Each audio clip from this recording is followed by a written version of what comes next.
म्हणजे अशा पद्धतीने ती भक्ती होती. भक्तीमध्ये ज्ञान नव्हतं, पण एक भावना होती, की साईबाबांपर्यंत श्रद्धा, सबुरी असं ते सांगायचे. सद्गुरूकडे आल्यानंतर ते परखड विषय असायला लागले ज्ञानाचे. ते जरा प्रथम ते वाटायचं काय हे सांगतात असं पण वाटायचं. कारण त्यावेळेस ते शिकवायचे, चेंबूरला यायचे शुक्रवार, दर शुक्रवारी. आणि एक फायदा झाला, की दर शुक्रवारी येताना ते प्रथम आमच्या घरी यायचे. तिथे आराम करायचे आणि मग प्रवचनाचे इथे जायचे. त्यामुळे तिथे एकदम जवळीक निर्माण झाली सद्गुरूबद्दल. आणि त्याच्यातून मग ते हळूहळू कळायला लागलं, की आपल्याकडे कसं आहे. आपण म्हणतो आपल्याला सगळं माहिती, पण बऱ्याच गोष्टी आपल्याला माहीत नसतात. आपण जर मी म्हणतो ना, रतवैकल्य, उपास तपास, याच्यामध्ये आपण बरेच लोक अडकलेलो असतो, की बाबा नाही जमलं तरी करतो, काही लोकांना जमत नाही तरी करतात. महाशिवरात्रीचा उपास मी फार कडक करायचो. निर्जल उपास म्हणतो ना ते, आणि ते 1000 बेल वाहत बसायचं. 1000 बेल मुद्दाम मग तिथून घेऊन यायला लागेल दादरच्या मार्केटमधून. आणि तो ते 1000 बेल होईपर्यंत ते सगळं 1000 हे असतं ना, सहस्त्रनामावली असते ती म्हणत म्हणत उपास करता रात्रभर. काही खायचं त्याचं मग रात्री 12 नंतर. म्हणजे ह्याच्यामध्ये आपण इतके अडकलेलो असतो, की सत्यनारायणची पूजा झालीच पाहिजे वर्षाला, अशा भावना होत्या ना आपल्या सर्वांच्या असतात तशा, काही मोठं नाही. पण हळूहळू ते बाजूला व्हायला लागलं. हळूहळू पटकन होत नाही ह्या गोष्टी, कारण आपल्या मनामध्ये जे असतं ते निघत नाही. की आपल्याला श्रद्धा असते, देवदेवता अशा आहेत की असं सगळं जे असतं. तर मी म्हटलं, माझ्या आईची श्रद्धा म्हणजे मार्गशीर्ष महिन्याचा उपास सोडला नाही. मी एकदा विचारलं तिला, का नाही काय सोडत तू? ती खरोखर असेल तर कोप होईल ना तिचा.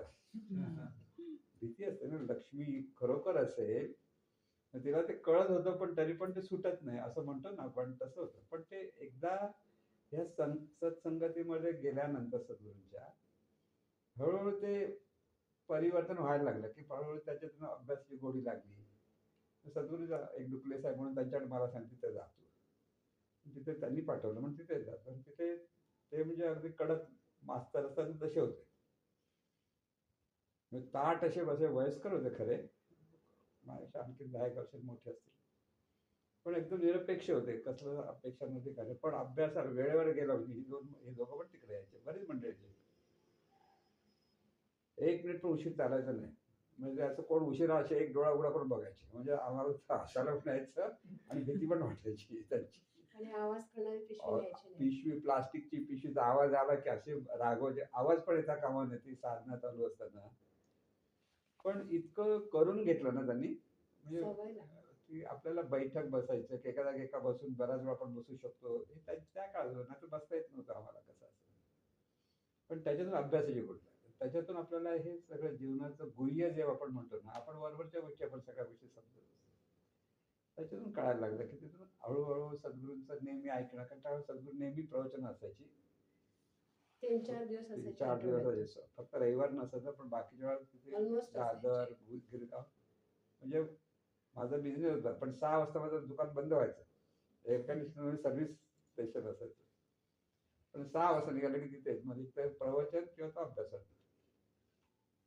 त्यामुळे आपण म्हणतो ना, आपण एखाद्या गोष्टीने आपल्या मनावर इतका ताबा मिळाला जातो ना, की तेच केलं पाहिजे, तेच केलं पाहिजे, तेच केलं पाहिजे असं वाटायला लागलं. आणि त्याच्यामुळे सद्गुरूंच्या ज्ञानाचा अभ्यास व्यवस्थित व्हायला लागला. म्हणून आपल्याला सुरुवातीला म्हणजे मला जे वाटत होतं, की काय याच्यात मोठं आहे, असं जे वाटत होतं तसं नसतं. जेव्हा आपण प्रत्यक्ष त्याच्यात वाचन करतो, कदाचित आपल्याला समजून जातं, ते वाचताय, त्याच्या वाचनातून आपल्याला बऱ्याच गोष्टी समजतात. त्याच्यातून आपलं परिवर्तन झालं पाहिजे हे कळलं पाहिजे. शेवटी चमत्कार म्हणजे काय, आपलं परिवर्तन हाच मोठा चमत्कार आहे सगळा. कळलं ना? ते आपल्या लक्षात ठेवायचं. म्हणून सांगायचा मुद्दा काय, आपल्याला ह्या गोष्टीतून पाहता आला पाहिजे सगळं प्रत्येकाला. आणि सगळ्यांचे स्वभाव पटकन बदलतात असंही नाही, लक्षात ठेवा. की असं नाहीये की झालं आणि झालं, बदल झाला नाही. तो आपणच आपला स्वभाव बदलावा लागतो. स्वभाव बदलू शकतो. म्हणजे महाराज नेहमी म्हणतात, अशी म्हण आहे ना, स्वभाव बदलते मेल्याशिवाय मेल्याशिवाय स्वभाव बदलत नाही माणसं. तसं नाहीये. मीपणा गेल्याशिवाय स्वभाव बदलत नाही. मरायचं म्हणजे मीपणाने मारायचं, असं जे आहे ना, तो लक्षात ठेवा. की ते मीपणा जितका असतो तितका स्वभाव आपला घट्ट असतो. तो आपल्याला बदलायचा म्हटलं की आपल्याला हे मी पण बाजूला व्हायला लागतं. आणि मी पण जसं जसं बाजूला झालं की त्याच्यातून स्वभाव हळूहळू बदलेल, पटकन बदलणार नाही. पण एक असा इन्सिडेंट घडतो जीवनामध्ये, ज्या माणूस हे प्रयत्न करत होतो सगळ्या, त्या इन्सिडेंटमुळे लगेच कलाटणी मिळते, परिवर्तन होतं. असंही होतं, अनुभव येतो प्रत्येकाचा. अभ्यास आहे, हळूहळूच होणार, पटकन काही सगळं मिळणार नाही. तुम्हाला किती वर्ष? मी 91 ला महाराजांकडे आलो. कधी झालं का, ही प्रोसेस आहे, असं नाही की आज असा प्रकाश पडला. मी 96 ला मी आलो तेव्हा तुम्ही तयार होता, म्हणजे तुमच्याकडून पण सुद्धा अभ्यास किती वर्ष तुम्हाला करायला? आजही अभ्यासच करतोय. अभ्यास पूर्ण झाला असं होत नाही, अभ्यास करतच बसावं लागतं. कारण इथे आपली डेव्हलपमेंट आपल्याकडे व्हायला लागते, की जितकं आपण लोकांसाठी ते मिळवण्याचं, म्हणजे आता मी हे सगळं तुम्हाला सांगतो कोणासाठी, माझ्या फायद्यासाठी सांगतो का, मला त्याच्यातून काहीतरी, म्हणजे मी तुम्हाला सांगतो पण मीच ऐकतोय ना, कळलं ना. म्हणजे हा अभ्यास आपल्याला करावाच लागतो. हे अभ्यास करता करता अनेक अडीअडचणी येतील. प्रपंचात काही अडीअडचणी कमी नाही आहेत, सगळ्या बाजूने अडीअडचणी, पण त्याच्यातून स्थिर मनाने, शांत मनाने कसं पुढे जायचं हेच कळलं पाहिजे, न घाबरता स्थिर मनाने झालं पाहिजे. किती पण अनिष्ट परिस्थिती स्थिर मनाने पाहता आलं पाहिजे. मी अनुभव सांगतो, मी लक्षात आहे त्यावेळेला खूप मोठा अभ्यासच असं नाही. मुलगी अगदी माझी लहान होती, आमची ओमनी गाडी होती. तिच्या आईकडे आम्ही जाऊन संध्याकाळच्या वेळेस जेवण वगैरे झालं, आम्ही निघालो आणि आम्ही चेंबूरलाच राहतो त्यावेळेला. तर रेलरोडचा एक ब्रिज आहे, म्हणजे रेल्वेचा ब्रिज आहे, आणि रेलरोडकडनं टर्न करून आम्ही त्या ब्रिजकडे थांबलो. तर ते एक मोठं क्रेन होतं. क्रेन म्हणजे कंटेनर असतो ना, कंटेनर, तो त्याचा तो अडकायला लागला त्या ब्रिजवर. वरून ब्रिज होतो त्यावेळेस, आणि इथेही ब्रिज होता आणि असाही ब्रिज होता. आता सगळ्या गाड्या आम्ही पण ओढून तिथे थांबलो, ते मागे घेतो म्हणून एका डिस्टन्स थांबलो. म्हणजे तो असा वळताना तो ह्या टोकाला परत टच झाला, अख्खा कंटेनर असा कोसळला अगदी आमच्या गाडीच्या समोर. माझ्या मुलीने जोरात ओरडले, अरे किंवा ना मोठा कंटेनर, तो विचार करा, अगदी तो स्लो मोशन मध्ये आपल्याकडे पडतोय. पण काही झालं नाही, गाडी साईबाबांची, त्यावेळेला आम्ही साई भक्ती करायचो. पण त्या काळात जसं सद्गुरूंच्या जवळ पण आलो होतो, ते दोन्ही गोष्टी तिथे असायच्या. पण ह्या अडीअडचणीतून आपल्याला कधी कधी आपण स्थिर राहतो, म्हणजे इथे भीती कसलीच नव्हती वाटली. बघतच बसलो, म्हणजे अगदी पिक्चर मध्ये बघतो ना, हळूहळू असा पडतोय, प्रचंड. जर ती गाडी पुढे आली तर सगळं चपट झालं असतं. आज बोलायला कोण बोलायला आलं नसतं. पण ही अशा अनेक गोष्टी आपल्याला जीवनामध्ये आपोआप घडतात. म्हणजे ही एक अशी साधी शुल्लक गोष्ट आहे. तसं बघायला होतं तुम्हाला काय असं काय नाही, असं होतं तसं होतं, असं होतं सगळं. पण ज्याच्यावर कळतं त्याला कळतं, अरे बापरे हे किती जवळ झालं ना, अगदी समोर कोसळलंय सगळं. म्हणजे अनेक गोष्टीतून आपल्याला, त्याला आपण कधी कधी चमत्कार म्हणतो, पण आपली ज्यावेळेला विचार करण्याची पद्धत, बोलण्याची पद्धत, ह्याचा सगळा परिणाम असतो. हे कळायला जरा उशीर होतो आपल्याला. आपण त्याला चमत्कार चमत्कार करत बसतो, पण चमत्कार नसतो. सगळ्या गोष्टी नियमाने होतात, नियमाने आपल्याला त्या आपल्या वाट्याला येत असतात, की आपण त्याच्यातून त्यांना दूर करू शकतो. असं असतं. पण टेन्शन असं घालवण्यासाठी काय करायला टेन्शन म्हणजे उगाचच टेन्शन येतं असं. म्हणूनच म्हटलं ना, मी अमुक आहे, हे सगळ्या टेन्शनचं मूळ आहे. म्हणजे आपण आपल्याला जे देहाच्या अपेक्षेत, मी हा देह म्हणजे मी, हे जे मी मला समजतोय ना, हे सगळ्या टेन्शनचं मूळ आहे. टेन्शन म्हणा, चिंता म्हणा, त्या जुन्या घडलेल्या गोष्टींचं स्मरण म्हणा, ह्या मी अमुकला आहे, त्यालाच बाजूला करायचा प्रयत्न करायचा. म्हणून त्याला मग परमार्थ म्हणतो. बाकी परमार्थ तुम्ही असं नाही की बाबा पूजा अर्चा करा. महाराजांनी खूप सोपा केला परमार्थ आमच्यासाठी. त्यांचं ज्ञान आहे ते खरं, की कशातही अडकत नाही कर्मकांडामध्ये. बरेच मंडळी जर कर्म, जी पूर्वी उपास तपास करणारी, व्रतवैकल्य करणारी, अगदी नियमाने कुठे तीर्थक्षेत्राकडे जाणारी, पण सगळ्यांना वाटतं बाबा 4 धाम केले की बरं झालं, असं वाटतं, एक भावना असते ना. पण इथे महाराजांनी तिथे आमचे डोळे उघडले म्हणा त्या ज्ञानाने. तिथे सिद्धिविनायकाला, गणपतीला केवढी गर्दी असते, पण त्या सिद्धिविनायकाला श्रद्धेने जाऊ नये असं नाही, पण तो मंगळात असतो का? ते महाराज नेहमी हा प्रश्न नेहमी विचारतो, तो मंगळात असतो का रे? इतर दिवशी कुठे असतो मग तो?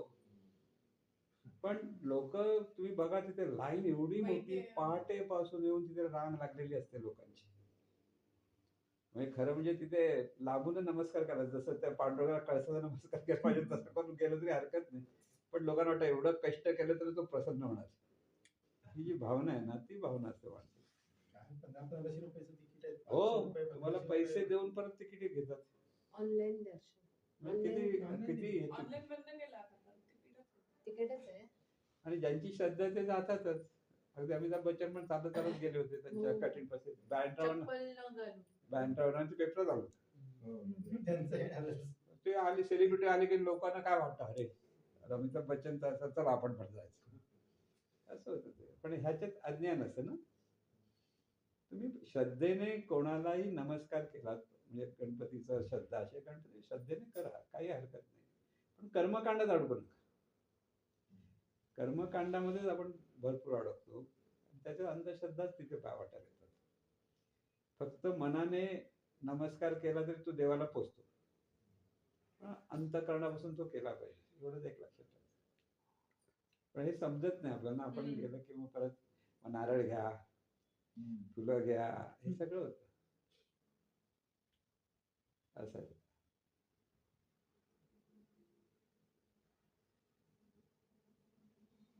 त्यांनी पण अनुग्रह घेतलाय तुम्ही सद्गुरूंचा दोघांनी, आठवतंय ना? हम्म. पण त्याच्यानंतर यांचा काही टचच नाही म्हणजे त्याच्यामध्ये.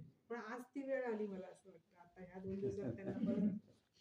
हो ना? ते म्हणतात तसं अजून ते मनाने तुमच्या असं ऍक्सेप्ट करायला पाहिजे हो, असं. ते होतं. ज्यावेळी एक वेळ येते एक प्रत्येक वेळ वेळेस. येईल ना. तिथे कोणती गोष्ट जबरदस्तीने होत नाही ना. आपल्याला मनापासून वाटतं तेव्हाच हम्म. माझा उपयोग नाही. पण ते जाणीवेचं सिलेक्शन असतं का, की ती जाणीव तिथे त्यावेळी प्रभावी होऊन जॉईन होते असं? नाही, हा प्रारब्धाचा भाग आहे. आता आता आता बघा कर्माचा भाग आहे. नाही, तुम्ही आता 91ला आलात, मी 96ला आलो. पण जेव्हा मी 96ला आलो तेव्हा तुम्ही आम्हाला होते तयार होते. ह्याची गंमत सांगू का, तुम्हाला आश्चर्य वाटेल. हा मुलगा अतिशय गरीब परिस्थितीत होता, ही नेहमीची काय मोठी गोष्ट अडचण नाही. पण त्याचे आई आणि वडील दोघेही व्यसनी होते खूप. पण हा अजिबात व्यसन करत नाही. हा चमत्कार नाही का? बघा तुम्ही म्हणाल, कारण वडील तिथे शाळेमध्ये माळी काम करायचे, आई पण होती, छोटीशी रूम होती, आणि तिथे हे मुलं एकत्र राहिले तर खरं बघायला तर व्यसनी झाले पाहिजे. पण हा मुलगा व्यसनी नाही झाला, कारण तो ह्या बाजूला जसा आला तसं त्याच्या अभ्यासाची ओढ येतो. तो नेहमी अभ्यासाला लिहायचा, सगळी प्रवचन लिहून काढायचं, सगळं. पण मध्ये एक असा काळ गेला की तो जरा लांब झाला परत. होतं म्हणजे मी म्हणतो ना, हे सगळं अशा परिस्थिती की बऱ्याच ठिकाणी इकडे जा तिकडे जा करून बघत होता, सगळं करत होता. असा एक काळ आला की तो अजिबात टचमध्ये नाही राहिला. असा एक काळ आला की परत तो येऊन चिकटला. मग तो तिथे आता चिकटला असं झालं. म्हणजे या प्रत्येकाच्या जीवनात अशा गोष्टी घडत असतात. हा प्रारब्धाचा भाग असतो, याला मी प्रारब्ध म्हणतो. कारण तुम्ही ठरवत नाहीये, पण अशा काही घटना घडतात की काही लोक अगदी जवळ येतात, काही लोक परत लांब जातात. स्वामी समर्थांची पण अशीच गोष्टी आहे ना, की जे एक मुंबईचा एक शिष्य, त्यांचं नाव मला माहित नाही, तो अतिशय स्वामी समर्थांच्या जवळ होता. तर स्वामी समर्थांच्या तिकडे चोळप्पा नाही ना? चोळप्पा नाही ना? वेगळंच आहे, वेगळंच आहे. वेगळं- नाही, स्वामी समर्थ. ते स्वामी समर्थ अक्कलकोटला संस्थान होतं, तिथले राजे होते, आणि ते त्या स्वामी समर्थांचे खूप शिष्य होते. तर त्यांनी एकदा स्वामी समर्थांना त्यांच्या ह्याच्या दरबारामध्ये बोलवलं आणि खडावा दिला त्यांना गिफ्ट. सद्गुरू या भावातून दिला, ते खडावा घालायचे. तर खडावा घालून स्वामी समर्थ असे आनंदाने नाचायला लागले. म्हणजे त्यांचं एक वेगळ्या पद्धतीचं होतं. म्हणजे कधी ते एकदम गंभीर असायचे, ते कधी कधी एकदम आपण म्हणतो ना फकीरी वृत्ती म्हणतो ना आपण, तशा टाईपचे होते. ते ह्या शिष्याला आवडलं नाही. कसं शंका कुशंका येतो ते म्हणतो, ह्याने नाचायची काय गरज आहे एवढं लहान मुलासारखं आनंदाने. आणि त्या ह्याच्यामध्ये तो त्याला सोडून मुंबईला परत आला. त्याची श्रद्धा होती, पण तो परत जायला मागत नव्हता त्यांच्याकडे. आणि तो खूप आजारी पडला मुंबईला. घडलेली गोष्ट आहे. तर स्वामी समर्थांना कोणतरी विचारला, हा तुमचा शिष्य आहे, मग तुम्ही त्याला बरं का नाही करत? कारण त्यांच्याकडे ती सिद्धी होती, बऱ्याच लोकांना बरं करायची वगैरे, सगळं चालायचं असं होतं. तर त्याने काय म्हणाला, तो इथे आला पाहिजे ना. इथे आला पाहिजे म्हणजे काय, त्याचा अहंकार गेला पाहिजे ना, तर ते सगळं बरोबर होईल. पण तो आला नाही शेवटपर्यंत. असंही होतं म्हणजे प्रारब्ध कसं आपल्या वाट्याला येतं ना, हे प्रारब्धाचा भाग आहे. इतकं जवळ असलेला स्वामी समर्थ त्यावेळेला त्यांचं नाव भरपूर होतं अगदी त्यांचं. म्हणजे गोंदवलेकर महाराज सुद्धा त्यांना सद्गुरू करण्यासाठी त्यांच्याकडे गेले होते. गोंदवलेकर महाराजांना सुरुवातीला आपण ह्यांचं शिष्यत्व पत्करावं असं त्यांना वाटलं होतं. तर त्यांनी त्याला म्हटलं, तुझा गुरु दुसरा आहे, तुझा. अशी पण असते की अमुक एकाला अमुक एक सद्गुरू पदाची एक हे मिळतं की त्याच्या ह्या सद्गुरूकडनं तुझं मार्गदर्शन व्हायला पाहिजे. असा एक भाग आहे जीवनाचा. तुम्ही सगळ्यांना सगळीकडे एकच सद्गुरू तिथे निवडता येईल असं पण नाही. असं म्हणजे हे प्रारब्धाचे काही भाग असतात, त्याप्रमाणे आपण कुठे अगदी जवळ जातो, कधी लांब जातो. पण ते आपलं जर कर्म ज्या त्याप्रमाणे करायला लागलो, चांगल्या गोष्टी सगळ्यांना मिळतात. असं ते. आम्ही पण गेलो होतो की 2 वर्ष अनुग्रह घेतला आणि आम्ही पूर्ण विसरलो की आम्ही अनुग्रह घेतला हे पण विसरलो होतो. म्हणजे मी अनिकेतला घेऊन पाटकर काकूंच्याकडे जायच्या संस्कार वर्गाला आणि त्यांनी त्याचा त्यावेळेला मोबाईल नंबर लिहून ठेवला होता, हा मुलगा येतो संस्कार वर्गाला म्हणून. नंतर संस्कार वर्गही बंद झाला, माझं जाणं बंद झालं, आमची प्रवचनं बंद झाली, आमचे दिवस चांगले आले होते. मग आम्ही विसरलो. परत आमच्यावर संकट यायला लागली. मग एक दिवस पाटकर काकूंना अचानक वही सापडली जुनी आणि त्यात मग आमचा नंबर दिसला, माझा नंबर, मोबाईल नंबर, लँडलाईन. त्यांनी विचारलं फोन करून, कुठं आहात तुम्ही? मग लगेच लक्षात आलं, अरे आपण हे असं काही अनुभव घेतला होता नाही का. आणि मग आलो की परत आणि मग नाही सोडलं मात्र. म्हणजे हेच असतं ना की कधी कधी आपल्याला ते त्याचं गांभीर्य लक्षात येत नाही. आणि आपण काय नाही. आवडच नव्हती. आम्ही आलो होते काय ते संकट आली म्हणून आलो होतो. हो, तसंच झालं सगळं होतं. चांगलं की गेलो मग. असं होतं. पण मग त्याच्यानंतर नाही सोडलं मग सद्गुरूंना. तो अभ्यासाला तुम्ही लागलं पण तेव्हा फायदा. म्हणून अभ्यास आपण केला. म्हणजे अभ्यास म्हणजे काय, पुस्तकं वाचलीच पाहिजे असं नाहीये. प्रार्थना म्हणणं किंवा त्याच्यातून नामस्मरण करणं, ज्याला जे आवडेल ते त्याने करा. म्हणून आपण म्हटलं नामस्मरणाने आपल्याला आनंद होतो, नामस्मरण करायचा. प्रार्थनेचा आनंद प्रार्थना करायची. एकच विशिष्ट मार्ग धरला पाहिजे असं काहीच नसतं.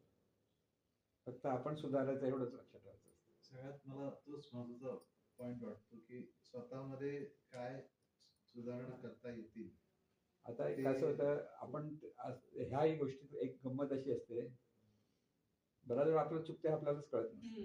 हा तेच म्हणजे कळत नाही पण पण नंतर चिंतन करा, विवेक जागृत होतो तेव्हा ते कळतं. आपल्यात काहीतरी दोष असतात हो, प्रत्येकाकडे, कोणाकडे नाहीये. त्यामुळे ते कसे कमी करायचे, हा. त्यातून पुढे कसं जायचं तेच महत्वाचं लक्षात ठेवा. की इथे कसं होतं की जर सत्संग असतो ना, म्हणजे आता तुम्हीचा हा सत्संग म्हणायला हरकत, नाती बाजूला ठेवा, नात्याने राहा, पण हा सत्संग आहे. ह्याच्यातून तुम्हाला एकमेकाशी मोकळेपणा जेव्हा तुम्ही सांगता, त्या मोकळेपणा बाबा हे असं चांगलं आहे की हे बरोबर आहे असं जेव्हा चर्चा होते ना, त्याच्यातून पण मार्ग मिळतो. असं. पण यासाठी प्रार्थना, नामस्मरण हे पण केलं पाहिजेच ना. म्हणजे फक्त आपण आपल्याला निवांत होण्याची कला शिकतात. शेवटी त्याचा सगळ्यात अल्टिमेट एम तोच आहे ना की तुम्ही स्वतःला सुधारलं, पण त्याच्यासाठी ही प्रोसेस आहे. हा. प्रोसेस तुम्ही तुम्हाला मन शांत करण्याची पहिली युक्ती कळली. आणि त्यासाठी हे आवश्यक आहे हो, ना, म्हणून प्रार्थना म्हणणं आणि प्रार्थना किंवा नामस्मरण जे आवडेल ते. असं पण नाहीये की हाच मार्ग बरोबर आहे. प्रत्येकाला कोणता ना कोणता मार्ग आवडतो. त्याच्यातून आपण नामस्मरण केलं तर नामस्मरणाची गोडी लागत नामस्मरण. पण नामस्मरण करायला मी आज जे सकाळी सांगितलं तो सगळा भाग कळला पाहिजे. ज्ञानातून नाम. नुसतं नाम जप घेतलं तर त्याला काय आता म्हणजे त्याला जप परिणाम पाहिजे मिळत नाही. वेडावाकडे बोलण्याचं नाम जप केलेलं बरं. अवघड काय बोलाय, नाम जप करत बसता, म्हणजे काही नाही कळलं तर नाम जप तरी कर. मी लक्षात कसं होतं, मी जिथे आमचं वर्कशॉप आहे ना, ते ब्रिज घेऊन त्या ब्रिजकडे एक वयस्कर माणूस बसायचा आणि प्रथम त्याला पाहिलं तर माझ्या हातात पुस्तक होतं, कोणतरी संतांचं पुस्तक होतं. तो म्हणा मला हे वाचायचं आहे. तर म्हटलं अरे मग मला वाचायचं आहे, मला ना आता काय वाचणं विचार. म्हणजे तो हुशार होता आणि त्याकडे एक वही होती, श्रीराम जयराम श्रीराम जयरामचा तो पानाच्या पानं लिहायचा. पण त्याने घरदार सोडून तो त्या ब्रिज खाली राहतो. आता वाढला सुद्धा तो. त्याला मी बऱ्याच वेळा सांगितलं कुठेतरी तू काम कर, कुठे हे कर. करायचं तू भिक्षा मागायचं आणि यायचं. मग मी कधी जर आला की मग मला सांगायचं मी आज जाणार आहे, मला एवढे पैसे द्या. मग तेवढे दिले की तर दुसऱ्या तिसऱ्या दिवशी तिकडेच असायचा. आणि तो नामजप करत होता, वहीच्या वही लिहित होता. म्हणजे त्याला ती आवड पण होती, कुठेतरी शिकलेला असेल, कुठेतरी असेल त्याच्यातून. पण परिवर्तन झालं नाही. बरेच लोक असतात असतात म्हणजे नाही, तो एक भाग असतो. त्यामुळे हे आपल्याला सुधारायचं, त्यासाठी आपल्या चुका किंवा आपल्याला तो नेमकं मार्ग तो मार्ग कुठेतरी धरावा लागतो. म्हणजे मन शांत करण्यासाठीच हे सगळं आहे आणि मन हो. शांत झालं तर आपण सुधारू शकतो. त्यावेळेला स्थिर मनाने आपल्याला विवेक जागृत होतो. म्हणजे ज्ञानातून विवेक, शहाणपण जागृत होतं. शहाणपणातून सत्कर्म होतं. आणि सत्कर्मातून पुण्य आणि पुण्य आणि पुण्यातून पुण्यातून पुढं. हे सगळं परत शुभ प्रारंभ झालं, तर त्याच्यातून सगळ्या गोष्टी आपल्याला प्राप्त होतात. पण तरी तुम्ही म्हटल्याप्रमाणे प्रारब्धाचे जे काही भोग आहेत ते शेवटी भोगायला लागतात.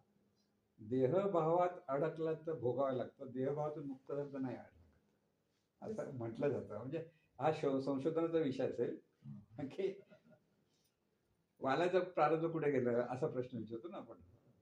प्रश्न आहे, वाल्याने एवढं काय, आपण बरे, त्या वाल्यापेक्षा खूप बरे ना आपण. का त्याने तर माणसंच मारली आहेत फक्त पैशासाठी. त्याचा अंगुलीमाल पैशासाठी, आणखी अंगुली बोटच घालून तो किती क्रूर होता. पण त्याचं परिवर्तन झाल्यावर ते पाप कुठे गेलं. अंगुलीमालाला लोकांनी मारलं, लोकांनी मारलं बिचाराला. तो अंगुलीमाला म्हटल्यावर आधी घाबरून दरवाजे बंद केले, आणि तो काही कारण तो माफी मागतो म्हटलं मारायला आले. लोकांची अशी भावना असते उलटी. पण वाल्याचा वाल्मिकी झाला तर तो वाल्मिकीकडे पूर्वीचं पापाचं काहीच मिळालं, काहीच नाही. उलट ते एकदम मस्त राहिले. सर, असं पण होतं. असं पण होतं ना, आता हे दादा म्हणाले प्रारब्ध आपल्या वाटायला येतं, पण त्याचा इम्पॅक्ट पण कमी होतो ना जर आपण या होय. मार्गाने अवलंबलं. इम्पॅक्ट कमी. ती शक्ती येते आपल्यामध्ये हा, की कसं असतं, सहनशक्ती. जसं प्रारब्ध आणि सत्कर्मातून नियती घडते, अशा दोन गोष्टी आहेत. म्हणजे आपलं सायन्स शास्त्र काय, दोन ऑपोजिट शक्ती आल्या तर जी प्रबळ शक्ती ती या ऑपोजिट शक्तीने नलिफाय करते. एक दुसरी, दोन्ही शक्ती एका दिशेने चालल्या आणि त्या जर चांगल्याच असतील तर त्याच्यातून चांगलं घडतं. म्हणजे इथे नियती आणि प्रारब्ध ह्या दोन शक्ती आहेत आपल्याला. पाप पुण्यातून निर्माण झालेली शक्ती. पूर्वजन्माचं प्रारब्ध आणि या जन्मात कर्म करतो ते नियती. जर शुभ प्रारब्धाची शक्ती आणि शुभ नियती जर एकत्र आली तर तुमच्या जीवनात अनेक चांगल्या चांगल्या गोष्टी घडतात. आपल्यालाच कळते कसं घडतं. पण दोन्ही अशुभ आल्या एकत्र तर आपण म्हणजे त्याला 7:30 लागली असं म्हणतो ना तिथे. पण आता हे येईल ना येईल माहित नाही, पण तुम्हाला सत्कर्मच करायचंय. सत्कर्म करायचं म्हणजे नेमकं काय करायचं हा प्रश्न नेहमी येतो ना. सत्कर्म म्हणजे काय, सगळीकडे जाऊन काय आपल्याला सगळ्यांच्या घरचे कचरा काढायची जायची नाहीये. सर्वांचं भलं व्हावं ही भावनाच आपल्याकडे सतत असते. जो समोर त्याचं भलं व्हावं ह्या भावनेतून त्याला जे समजत आपण उपयुक्त व्हायचं सोडायला, म्हणजे त्याला आनंद होतोय. पैसे द्या, हे द्या, हा भाग तिथे काही नाहीये. तर आपल्या मनाने आपण त्यांचं भलं व्हावं जेव्हा चिंतन करतो, त्या पुण्यातून ही नियती जितकी प्रबळ होत जाते तर पूर्वीचं असलेलं अशुभ प्रारब्ध तेवढं दाबलं जातं, पण ते असतं ना खाली, परत कधी पण येऊ नाही. शकतो. आपण ते नाही. बाण कसे जाऊ, तुम्ही रामायणात पण 2 बाण असे समोर आले जण का बघा आठवतच नाही. हा. इथे तुमचं जितकं शुभ प्रारब्ध की शुभ नियती जितकी तुमच्याकडे प्रबळ होत जाते, त्या अशुभ प्रारब्धाचा तो परिणाम कमी कमी, तो परिणाम आपल्याला कळत पण नाही. कधी कधी कळत नाही ना, म्हणतो अरे हे असं झालं. म्हणजे समजा एखाद्या गाडी धक्का मारायची होती तर आपण असे जरासं वाकलं आणि ती बाजूला गेली, शुभ प्रारब्ध होतं ते म्हणून. शुभ नियती. तिथे शुभ नियती होते म्हणून त्या अशुभ प्रारब्धापासून आपण वाचलो. असंच म्हणजे थोडक्यात आपल्या हातात जी गोष्ट आहे ती फक्त आपण आपल्याला कितपत हा. ह्याच्यात ठेवायचं हीच आहे. कारण ते- बाकीचं जे काही आपल्या कंट्रोलमध्ये नसतं. नाही. म्हणजे आपल्या हातात कर्म, आपल्या हातात आहे. कर्म आपल्याला. तुम्ही कर्म कसं करा, म्हणजे देवाच्या स्मरणात, कमीपणाच्या स्मरणात, कसंही ते जे आहे ते कसं करायचं ज्याचं त्याला समजून घ्यावं लागतं. असं कर्म मात्र कर्म म्हणून कर्माकडेच लक्ष पाहिजे. तिथे कर्म जर व्यवस्थित झालं म्हणून कर्मयोग सांगितलं कृष्णाने. कर्मयोग सांगितलं. कर्म मग कर्मयोगाच वेगळ्या ह्याच्यात जातो. म्हणजे मी जे काही विषय शिकवत होतो थर्मोडायनामिक्स शिकवत होतो, तर त्याच्यामध्ये थर्मोडायनामिक्सचे जे लॉज आहेत, first law conservation of energy आहे, दुसरा लॉ आहे कन्व्हर्शन रिलेटेड लॉ आहे, आणि अल्टिमेटली एंट्रॉपीचा कन्सेप्ट आम्हाला आम्ही शिकवतो. अल्टिमेट कन्सेप्ट इज की everything is going in towards a disorder. म्हणजे कुठलीही गोष्ट जी घडते ती कुठल्या तरी डिसऑर्डरच्या स्टेटमध्येच जाण्याच्या दृष्टीने घडते. म्हणजे ही ज्या प्रोसेसेस बघतो त्या सगळ्या अशा, त्याचं इथे असं काही हो. कारण सगळं जग अशा दृष्टीने चाललेलं आहे की जी काय ऑर्डर आहे ती आता हा पाहण्याचा दृष्टिकोन आहे. हा? हा पाहण्याचा दृष्टिकोन आहे, घडलेल्या घटनेशी त्याचा संबंध आहे. त्याला आता अजून एक मी उलटे करून त्याच्यावरती एक वाचलं की जो लॉ आहे तो युनिव्हर्सला ऍप्लिकेबल आहे म्हणतो. युनिव्हर्स मध्ये जुनी आली सिस्टीम आली, सराउंडिंग आला, आणि त्याला तो लॉ ऍप्लिकेबल. आता त्याच्यामध्ये पुढचं एक स्टेटमेंट आलं की युनिव्हर्स इज इटसेल्फ एक्सपांडिंग. हो. त्यामुळे तुमचा लॉ आता कसा तो फिट होणार, ते लॉज जे आहेत नाही, इथे हे जे नियम म्हणजे जे नेचर लॉज म्हणा तुम्ही, म्हणजे सायंटिफिक नेचर, पण ते लॉज पण शेवटी कधी कधी त्याला एक लिमिटेशन असतं. कसं आहे, लॉज बदलत नाहीत. पण आता मी सांगितलं 5व्या माळ्यावर वरून उंचावरून एखाद्या उडी मारली तर त्याचं काय होईल तो नियम माहिती आहे आपल्याला. पण वरून उडताना जर त्याने पॅराशूट लावून जर उडी मारली खाली तर तो वाचतो. म्हणजे लॉ आहे, वरून उडी मारलं तू मारणारच, पण त्याला लॉला परत छेद देणार दुसरा लॉ आहे की तुम्हाला धरणार आहे की पॅराशूट सारखं तुम्ही घेतलं आणि तुम्ही खाली उतरायला तर तुम्हाला काही होत नाही. म्हणजे हे असे जसं कायद्यामध्ये कसं असतं, हा कायदा असा दुसरा कायदा, दोघांचे अर्थ कुठे जोडले की तिसरा अर्थ निघतो की नाही, तसं ह्या एका नियमातून दुसरे नियम एकमेकाला अप्लिकेबल होतात आणि त्याच्यातून होतं. त्यांच्या लिमिटेशन्स पण असतात. पण डिसऑर्डर सगळ्या गोष्टीचं असं नाही. तो आपण जीवनाचं म्हणणं आहे, सर्व स्वयंचलित स्वयंनियंत्रित नैसर्गिक पद्धतीत व्यवस्था रूपाने सगळं घडतं. नियम आहेत, म्हणजे अगदी सायंटिफिकली त्यांनी मांडलेलं आहे. निसर्ग म्हणजे परमेश्वराची व्यवस्था काल आपण सांगितलं, निसर्ग नियमासहित स्वयंचलित स्वयंनियंत्रित नैसर्गिक पद्धतीची व्यवस्था म्हणजे परमेश्वर. जर सगळं डिसऑर्डर झालं असतं तर आपण आज इतक्या आनंदाने बसू शकलो नसतो. नाही, त्याला ते केव्हा होईल ते कोणी प्रेडिक्ट करत नाहीये. म्हणजे आम्ही इनफॅक्ट आमचे काही न्यूमेरिकल प्रॉब्लेम्स पण त्याच्यात सॉल्व्ह करत असतो आणि त्याच्यात दाखवतो की किती डिसऑर्डर झाली आहे त्याची. अगदी साधा उदाहरण म्हणजे बर्फ आणि पाणी मिक्स केलं एकमेकांमध्ये, तर ही जी प्रोसेस झाली त्याच्या उलट जर करायला गेलं तर त्यावेळेला तुम्ही काय चेंज केला ओव्हरऑल सिस्टम ऑफ सगळ्या ह्याच्यामध्ये, तर तो तुम्ही कुठेतरी डिसऑर्डर क्रिएट केलेली आहे असा होतो. किंवा आता पेट्रोल जाळतोय आपण हवेबरोबर, धूर तयार झाला, ती प्रोसेस इरिव्हर्सिबल आहे, त्यामुळे ती टोटली म्हणजे डिसऑर्डर स्टेटमध्ये जाते. बरोबर. तरी पण ह्या आता ज्या काही गोष्टी चाललेल्या आहेत त्या सगळ्या डिसऑर्डर म्हणजे ज्या काही होत आहेत त्या डिसऑर्डर कडे नेत आहेत. आणि ती डिसऑर्डर एका अशा स्टेजला म्हणजे थिओरिटिकली म्हणजे आमच्या पुस्तकांमध्ये पण असं लिहिलंय की it will be a state where in energy is available but it is not available. म्हणजे आहे पण तुम्हाला काही उपयोगाचीच नाही ती एनर्जी. शेवटी ते डिसऑर्डर अशा पद्धतीने इथे डिफाईन होते. इथे आपल्याला सिस्टमॅटाइज ऑर्डर म्हणतो आम्ही ह्या गोष्टीला. बघण्याचा दृष्टिकोन आहे. कोणतीही गोष्ट जेव्हा डिसऑर्डर म्हणून होते त्याला परत वेगळा एक नियम तयार होतो आणि त्या डिसऑर्डर परत ऑर्डर मध्ये ट्रान्सफर होतो. आणि ज्यावेळेला पूर्वी बघा आपल्याकडे काय म्हणतो तुम्हाला, आपलं वातावरण आहे त्या वातावरणामध्ये छेद निर्माण झाले ऑस्ट्रेलियाच्या ठिकाणी आणि लोकांना स्किनचे डिसीज झाले, त्याला काय म्हणतात, ओझोन लेअर. आता ओझोन लेअर मध्ये ज्यावेळेला हे होल्स निर्माण झाले आणि त्यातून सगळं डायरेक्ट सूर्याची किरणं यायला लागली आणि त्याच्यामुळे आपल्याकडे आणि कॅन्सर बिन्सर यासारखे जे व्हायला लागलं ते कारण होतं स्किनच्या. आणि त्यामुळे सगळे गॅसेस जे होते ह्याची एअर कंडिशनरचे गॅसेस बदलले, F22 F12 असे फ्रिऑन गॅस होते ते सगळे बाजूला करून टाकले आणि मग नवीन गॅसेस त्याच्यावर नवीन सिस्टम तयार झाल्या एअर कंडिशनरच्या.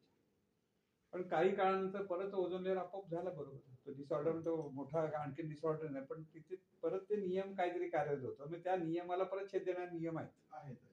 आणि त्यामुळे कोणती गोष्ट पण ती त्यावेळेला जी झाली जी काही गोष्ट म्हणजे जेव्हा ते साधारण 1940s मध्ये यांनी CFCs काहीतरी हो बरोबर आहे. केले आणि त्यावेळेला त्यांना ते मिरॅक्युलस वाटलं की आम्ही काहीतरी नवीन शोधलेलं आहे आणि जे खूप काहीतरी वेगळं आहे विच इज सॅटिस्फाईंग एव्हरीथिंग.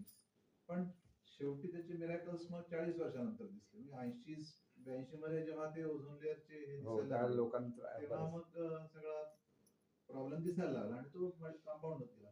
आता आपण नंतर काही काही नवीन शोधलं पण त्याचे पण काही काही इफेक्ट्स आहेत. आहेत, पण म्हणजे ते त्याच्यावर त्याच्यासाठी सोल्युशन निघतात आणि ते ओझोन लेअर पण हे होतं. आपोआप झाला. असं. ओझोन लेअरचं कसं झालं की जे हे गॅसेस आता ह्या गॅस हवेत किती पसरत असेल, किती टनाने होत आहेत, तो काय आपल्याला माहित नाही. क्वांटम मध्ये त्यांनी हे केलेलं आहे त्याच्यावरती हा. आणि त्याच्यावरती त्यांनी असं म्हटलं की 1 molecule of CFC हा. can eat up millions of molecules of ozone. असं आणि त्याचं तो त्याच्यामुळे तो इतका आणि जे आता जे ऑलरेडी इमिशन झालेलं आहे हवेमध्ये जे गेलेले आहेत हो, पूर्वीचे हो. दे आर स्टील स्टॅबिलाइज्ड देअर आणि त्यांचं लाईफ तिथे जवळजवळ 100-150 वर्ष असल्यामुळे they will still keep on acting. पण तरी पण ते ओझोन लेअर व्यवस्थित झालं. आणि नॅचरल जे तुम्ही म्हणताय ते होतच आहे. होतं. ओझोनचं म्हणजे बघा ना, साधं गोष्ट आपल्या जखम झाली काही ती ती बरी बरी होते. म्हणजे जखम म्हणून डिसऑर्डर असतं, हम्म. पण बरी होणं ही सिस्टमॅटाइज ऑर्डरचा भाग येतो. म्हणजे अपाय तिथे उपाय आहे. आता आपण बघतो आता सगळे उन्हाळा म्हणजे आपला हीट वाढत चालली, उष्णता खूप वाढत चालली आहे. पण मग असं पण सांगतात की अगदी हिमालयाचं सगळं बर्फ वितळून जाईल आणि नद्यांना एवढा पूर येईल की समुद्राची लेवल वाढेल.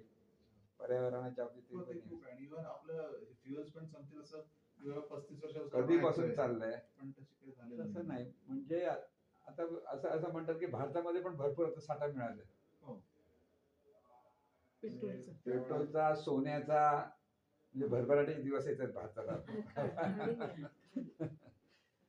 म्हणजे आपण असं म्हणू, पण काही वर्षानंतर तिथे खूप ह्या पद्धतीने जे उन्नती म्हणतो ना आपण, आता ही भारताचं प्रारब्ध आहे सगळं. काही असो, विकास नरेंद्र मोदीजी करतात ना, ही माणसं येणार आणि त्यामध्ये विकसित होतं हे आपण म्हणतो बरोबर आहे. पण हे सगळं भारतीय जनतेचं सामूहिक प्रारब्ध म्हणतो त्याला. आपण सगळे भारतीय म्हणून जे एकत्र आहोत त्याचं सामूहिक प्रार्थून त्याच्यातून ते सगळे चेंजेस होत जात आहेत. हा एक भाग येतो. आणि प्रत्येक ठिकाणी जिथे जिथे अपाय आहे, डिसऑर्डर आहे, तिथे परत ती सिस्टमॅटिक ऑर्डर कार्यरत होते आणि तिथे ते सगळं त्या होतं. नियमांबद्दल कदाचित अजून सायन्स मध्ये एवढी हो. माहिती नसावी. नसावी म्हणजे कसं होतं, सायन्स हे पुरावा पकडतं ना. पुरावा. आणि हे जे शास्त्र आपण सांगतो ते असं अनुभवायला बराच वेळ लागतो, पण तो अनुभव येईपर्यंत मान्य होत नाही. आता आपल्याकडे तुमचं हे सायन्स ज्यावेळेला म्हणतं एनर्जी म्हणजे त्यांना फक्त ह्या बाकीच्या एनर्जी माहिती होती, पण ही जी एनर्जी आपल्या ती कुठे माहिती होती. नंतर ते सायन्स वेगळं डेव्हलप झालं की आता ते सगळं मान्य करतात, हो असं आहे असं आहे, म्हणून तिथेही चाललं ना. ही एनर्जीच आहे. पण त्यालाच रिलेटेड एक क्वेश्चन, कारण परत मी परत सायन्स नाही बरोबर आहे, उलट कळतं ना. पण दोन्हीचा सांगड झाली होती. जीवनविद्यानं ही सांगड घातली होती. म्हणजे नुसतं श्रद्धेने करा असं नाही, त्याच्या मागे जे काही रूल्स आहेत, नियम आहेत, ते ऍप्लिकेबल झाले पाहिजेत ते सांगतात. तर प्रश्न असा येतो की एनर्जीज मध्ये म्हणाल तर वेगवेगळ्या टाईपच्या एनर्जीज आहेत आणि त्याच्यामधल्या हाय ग्रेड एनर्जीज आणि लो ग्रेड एनर्जीज आणि त्याच्यामुळे कन्व्हर्शन प्रॉब्लेम्स आपल्याला आहेत. म्हणजे बेसिकली एक कुठली एनर्जी कुठल्या फॉर्म मध्ये कन्वर्ट करणं तेवढं 100% शक्य नसतं. बऱ्याच वेळा काही ठिकाणी शक्य असतं. म्हणजे एनर्जीला एक क्वालिटेटिव्ह अप्रोच दिला गेला आहे. म्हणजे एनर्जी कुठल्या क्वालिटीची, म्हणजे जरी एवढी हीट माझ्याकडे असली तरी तिला क्वालिटी काय, किंवा तेवढीच हीट असली तरी त्याला दुसरी क्वालिटी काय, हे क्वालिटेटिव्ह अप्रोच कुठेतरी याच्यामध्ये येतो. तसा आपली जी एनर्जी आपण ही बोलतोय तिथे पण क्वालिटेटिव्ह अप्रोच असणार असायला पाहिजे. आणि मग तो क्वालिटेटिव्ह अप्रोच कसा आणि कोण कंट्रोल करतंय, कारण कंट्रोल होतो, पण क्वालिटेटिव्ह हे करण्यासाठी आपलंच अभ्यास तिथे असायला लागतो. बाहेरून येण्याचा विचार नाही करायचा, तो आपल्यामध्ये आहे तो डेव्हलप करायचा. म्हणजे लिमिटेशन आहेत. म्हणजे समजा एखाद्याकडे काहीतरी आहे तर त्याला एक लिमिटेशन असतातच. हो, लिमिटेशन आहे. प्रत्येकाला म्हणजे रूप म्हटलं की मर्यादा आली असं जे आपण म्हणतो ना. हा, मग तोच तो पॉझिटिव्ह अप्रोच म्हणजे मग ते परत प्रारब्ध झालं. हो, प्रारब्ध सगळं जरी झालं तरी त्याच्यातून आपल्याला परत आउटपुट चांगलं होणार आहे म्हणून ते आपल्या विचार हातात जे आहे ते आपण करणार. आपण जर तो विचार केला चांगलं होणार चांगलं होणार चांगलं होणार तुमचं तसा मार्गाने जातो. मग तिथे तुमच्या जीवनात व्यक्तिगत लेवल किंवा सामूहिक तुमच्या कुटुंबाच्या लेवलला त्या सगळ्या चांगल्या गोष्टी घडायला लागतात. पण जर आपण काहीतरी वाईट होणार हो हे असं होणार तसं होणार असं जेव्हा विचार करत डिसऑर्डरचा जास्त विचार करत डिसऑर्डर नाही, विचार नाही केला. असं असतं. नाही, उदाहरणार्थ आता माझ्यामध्ये जे काही जो काही मी आहे किंवा ह्याच्यामध्ये जो काही मी आहे तो क्वालिटेटिव्हली आमच्या दोघांमध्ये काय डिफरन्स असू शकतो किंवा मग इनिशियल जो दिलेला आलेला आहे आमच्यामध्ये मूळ जे आहे ते एकदम शुद्ध तत्व आहे. हा. तुमच्या ठिकाणी ह्यांच्या ठिकाणी ह्यांच्या प्रत्येकाच्या ठिकाणी शुद्ध तत्व आहे. मूळ म्हणजे ते शुद्ध जी एनर्जी म्हणतो ना प्युअर एनर्जी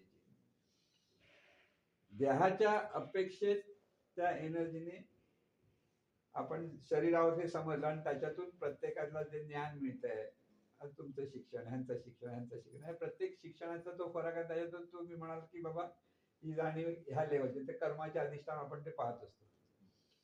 ज्ञानेश्वरमध्ये कोणत्या कॉलेजमध्ये गेले होते का पण त्यांचं ज्ञानाचा ईश्वर म्हटलं त्याला आपण आणि त्याच्यावर PhD लोक करतात. तसं बघायला तर कुठच्या शाळेत गेले नव्हते कॉलेजमध्ये गेले नव्हते पण ती एनर्जी तिथे जी होती शक्ती तर त्याच्या त्यांनी एकदम वरच्या हायर लेवलला ती पोचली होती. किंवा जे काही संत आपण म्हणतो काही संतांच्या होती की ते वरून बाहेरून नाही झाली ती प्रत्येकाने इंडिव्हिज्युअल जो अभ्यास केला त्याच्यावर ती प्रकट झाली. पण त्यासाठी कोणतरी मार्गदर्शक लागतो आणि मार्गदर्शनाप्रमाणे झालं असं म्हणतो. नाही, पण जो बेस आहे तोच वेगवेगळा असू शकतो प्रत्येकामध्ये. तुम्ही म्हणताय देहभावाचा बेस सारखं नाही देहभावापर्यंत बेस बघितला तर वेगळा वेगळा आहे. देहभावाचा वेगळा असेल. हा देहभावातून हा, देहभावाचा वेगळा म्हणजे प्रत्येकाची जी प्युअर एनर्जी आहे ती आता प्रत्येकाकडे जिथे इथे आहे तिथे प्रत्येकाकडे देहभाव आहे. प्रत्येकाकडे जन्माला आलेलं मूल आहे हे देहभावातूनच जन्माला येतं. मी म्हणतो फक्त एकच मूल जन्माला देहभावातून आणतो म्हणजे श्रीकृष्ण. पण जन्माचा सगळी लॉलापिक तोडायला लागला चमत्कार व्हायला लागला असं त्यांच्या जीवनात म्हणून म्हणतो बाकी काय नाही. पण आपण जेव्हा देहभावातून ही सगळीकडे होतो तिथे विविधता आली तिथे प्रत्येकाची क्वालिटी होती पण ती कशामुळे मग ती तर व्यक्तिगत अशी विविधता हा चैतन्य स्वरूपाचा स्वभाव आहे. आपल्याला पण विविधता होता काल आज पुलाव काल पुरणपोळी खाल्ली आज पुलाव खाल्ला विविधता पण जे बेस आपण म्हणतोय जो काही आपण म्हणतोय जी चैतन्य शक्ती प्रत्येकामध्ये आहे आणि तुम्ही देहभाव म्हणताय दुसरा तर देहभाव हा चैतन्य शक्तीशी तुम्ही प्राणायाम आणि याने कनेक्ट करताय ना प्राणशक्तीच्या तिला स्थिर करण्याचा प्रयत्न करतो. हा, स्थिर करण्याचा. पण जे आता आपल्याकडे जी चैतन्याची देहभावातून आहे ती तुमच्याकडे त्याची क्वालिटी वेगळी ह्यांच्याकडे ती क्वालिटी वेगळी त्यांच्याकडे ती क्वालिटी वेगळी प्रत्येकाकडे वेगळी तिथे विविध तिथे काय संस्कार तिथे कुठून एक तर संस्कार दुसरं म्हणजे प्रारब्ध दोन गोष्टी आहेत. बघा आंबेडकरांची परिस्थिती जर बघितली तर बाबासाहेब आंबेडकरांना काय होती परिस्थिती शिक्षणासारखी होती का?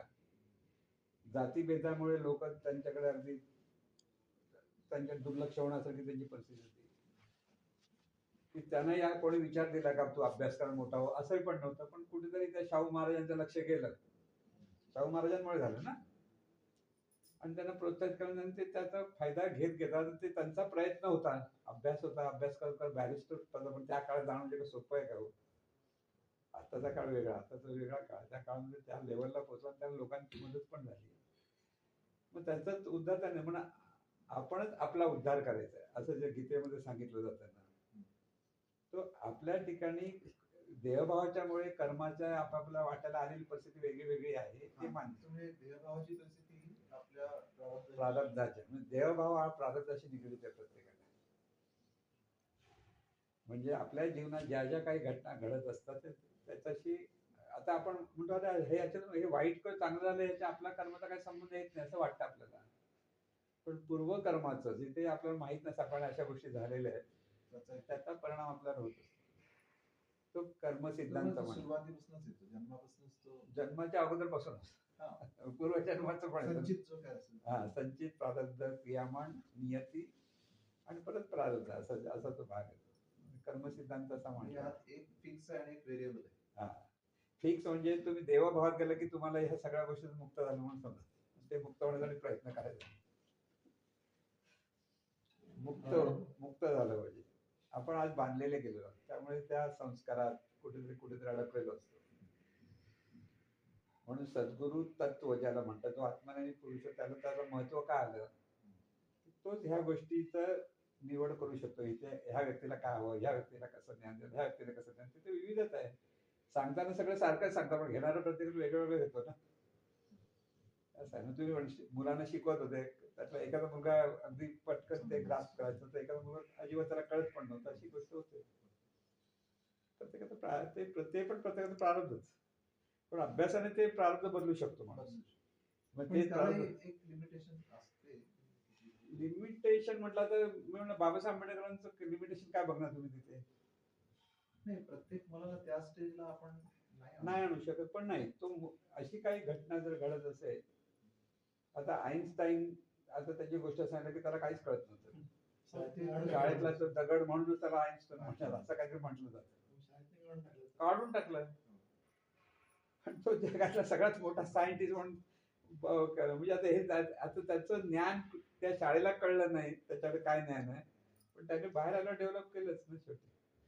ते कोणीतरी एका पत्र दिलं घरी आणि की तुला काही कळत नाही वगैरे असं काही हो, ते शाळेने सांगितलं बा ह्याला काय उपयोग नाही, ह्याला काही शिकत नाही येतो. आणि मग आईने वेगळं वाचून दाखवलं असं काहीतरी आहे ना की स्वतःला डेव्हलप केलं. त्याच्यावरती म्हणजे त्याच्याकडे ते ज्ञान होतं, संशोधन करण्याचं ज्ञान कुठून आलं त्याला त्या काळात मोठे झालं. पण कितीतरी त्याने प्रयोग करत करत करत त्याची त्यातून मुक्त हे झालं. म्हणजे प्रिन्सिपॉलला नंतर जर प्रिन्सिपॉलने बघितलं हा पेटंट घेतो एवढ्या विषयाचा, आजच्या हा मूर्ख माणूस कसा काय पेटंट घेतो, असे विचार आला असेल ना ते प्रिन्सिपॉल ज्यांनी त्यांना काढून टाकलं शाळेतून. कन्व्हेन्शनल सिस्टम मध्ये तो बरोबर बसला नसणार. हा, नाही बसला. म्हणून शाळेत एखादा मुलगा शिकत नाही म्हणून आपण म्हणणार आहे तो काय शिकत नाही, असं नाही. त्याच्याकडे काही दुसरं नॉलेज असू शकतं, ते तिकडे काहीतरी असू शकतं.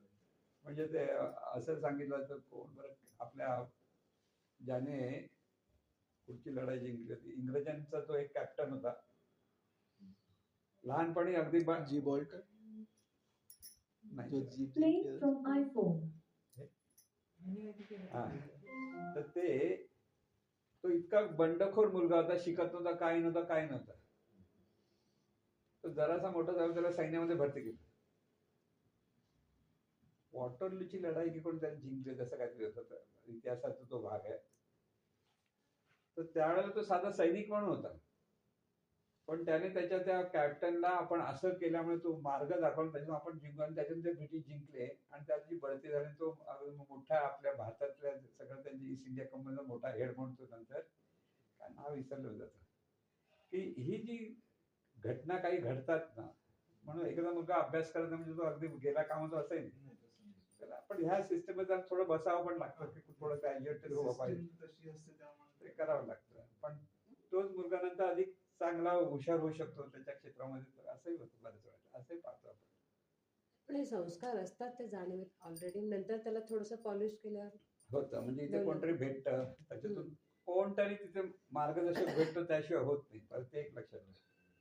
मग त्याला कोणी मार्गदर्शक म्हणतो, टीचर म्हणतो आपण, का तो मदत करतो की त्याच्यानं होतं, असं होतं. मी म्हटलं ना, बाबासाहेब आंबेडकरांचं जीवन आपण पाहिलं तर तुम्हाला आश्चर्यच येते, एवढं मोठ्या लेवलला कसे पोचले असतील. पण शाहू महाराजांसारखी माणसं भेटली आणि त्यातून पुढे गेली, असं पण आहे. तो त्यांच्या प्रारब्धाचा भाग होतं, त्यांच्या प्रारब्धाचा भाग. कुठेतरी शुभ प्रारब्ध होतच.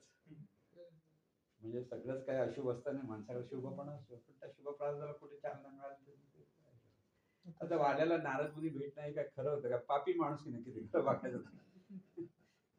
साधा विचार करा, एवढी माणसं मारतो तो पुण्यवान कसा, कुठे पुण्य होतं याडे. पण कुठेतरी संचित पूर्वीचं कुठेतरी प्रारब्ध होते, ते नारद मुनी भेटले म्हणून ते वाल्मिकी झालं ना, ते सद्गुरू भेटला. असं सगळ्या गोष्टी खूप म्हणजे कॉम्प्लिकेटेड आहे. हो, जीवन म्हणजे आपण जीवनाकडे हे नाही कॉम्प्लिकेटेड म्हणण्याच्या, जीवन सहज आहे. पण ती सिस्टमॅटाइज ऑर्डर म्हणून जर तुम्ही तिथे पाहायला लागलात की हे सगळं कशा नियमाने कसं जीवन घडतंय किंवा तिथे जर तुम्ही बघाल तर तुम्हाला ते त्याच्यात व्यवस्थित लक्षात येईल की पण काही नियम लागू शकतील कदाचित, पण काही नियम प्रत्येक नियमाला दुसरा नियम आहे. आपल्याला पॉझिटिव्हली हे सगळे नियम कसे ऍक्सेप्ट करून त्याच्या पुढे जायचं ते लक्षात पॉझिटिव्ह पॉझिटिव्ह अप्रोच ठेवायचा आपल्याला. असं जीवनाचं ज्ञान आहे म्हणजे सद्गुरूने हे ज्ञान अशा पद्धतीने पॉझिटिव्हच पाहिजे. काही होते चांगल्यासाठीच घडतं. बघा ना एखादं विमान चुकलं म्हणून माणूस घाबरतो आणि ते विमान कोसळतं. देवाची कृपा झाली म्हणतो ना, होतं ना सर. आता परवाचं पण एक विमान आपलं कोसळलं त्यात एकच माणूस जिवंत राहिला हो, होता. एकदम. अरे काय त्याचं प्रारब्ध जबरदस्त असलं म्हणजे झालं सगळी तर आणि तो आणि एवढ्या हजारो हो. फुटावरनं खाली पडल्याचं विमान जळत. बातम्याला आलं असं. हा, बातमी. तो एक माणूस जळलं विमान. त्याला काहीच लागलं ऐकलं नव्हतं. असेल. नाही, लागलं होतं असे त्याला, पण पण चालत तो चालत आला स्वतः. चालत बाहेर पडला. काय केवढं मोठं आश्चर्य आहे की सीटला नाही. त्या सीटला तो चिकटला होता. कसं आहे म्हणजे म्हणजे कमाल वाटली ना. आता हे कारण म्हणजे केवढं मोठं आश्चर्य आहे पण ते त्याचं शुभ प्रारब्ध आहे. ज्या लोकांना किती त्रास दिला कोणी लोकांनी हो नंतर विचार काय करायला. पण असं आश्चर्य वाटतं ना बऱ्याच वेळेला की काही वेळेला माणसं आपोआप आता बघा ते बेलगामला हे जे दहशतवाद आहे त्यात गरीब माणसं निष्पाप माणसं जी आहेत, त्यांचं प्रारब्ध आहे ते खरं बघायला. पण असं बोलता येत नाही. असं आहे ते. म्हणून काही हे लोक- काही जीवन लोकं जाणार होती ती गेली नाही. पण विनीत तिथून 2 दिवस आधी आलाय बघा. म्हणजे बघा विनीत हे गेला हे बघा ह्या सगळ्या आता विनीत त्यावेळेला तिकडे होता म्हणतो 2 दिवस अगोदर तो निघून आला. नाही, त्याच दिवशी तो त्याच निघून दिवशी. आला. त्याच दिवशी त्याच ना? दिवशी मग? आला. त्या दिवशी ते तो दिल्लीला होता तेव्हा तेव्हा पुण्याला आणि त्याच वेळा तिकडे blast झाला होता. मग म्हणजे हे बघा अशा या प्रारब्धाच्या गोष्टी म्हणजे इथे चमत्काराच्या एका वेळेला आपण चमत्कार अरे हा, त्यामुळे लोकांमध्ये चमत्कार वाटतो पण तो नियमाने होतो हे कळत नाही लोकांना.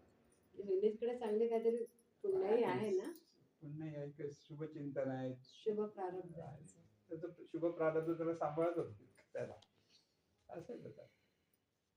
ओव्हरऑल एकंदरीत आता आपल्या हातात असलेली गोष्ट एकच आहे. सत्कर्म करत बस पॉझिटिव्हली सगळे विचार सगळ्या पॉझिटिव्हली सगळ्या गोष्टी बाकीचं स्वीकारायच्या. जे काय आलंय ते आता त्याला आपण ऑलरेडी झालेलं आहे ते आपल्या त्याच्या माणसाच्या हातात नाही आपलं पण आता आपल्याला जे बदलायचं ते आता काय कर्म करू त्याच्यावर आहे. विरुद्धाला म्हणायचं काकाला बोलतो बरोबर असं सांगतो.